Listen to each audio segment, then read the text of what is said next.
Hello friends, ఈరోజు నేను కేసరి చేయబోతున్నాను. ఒక ప్యాన్ తీసుకొని ఇలా రవ్వని ద్వారగా ఫ్రై చేసుకొని పక్కన పెట్టుకున్నాను.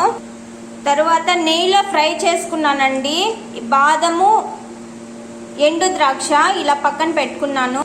తర్వాత ఒక ప్యాన్ తీసుకొని కొద్దిగా నెయ్యి వేసాను. ఈ కప్పుతో 2 గ్లాసెస్ తీసుకున్నాను రవ్వ. దానికి 4 glasses water, 3 glasses milk add చేశానండి. ఇందులోనే ఫుడ్ కలర్, షుగర్ కూడా యాడ్ చేశాను. ఇలా కొద్దిగా రవ్వ వేసి బాగా కలబెట్టాలి, లేకపోతే ఉండలు కట్టిపోతాయండి. ఈ ఎండు ద్రాక్షని కూడా ఇందులో యాడ్ చేసుకోవాలి. చూడ్డానికి చాలా కలర్ఫుల్ గా ఉంది కదండి కేసరి.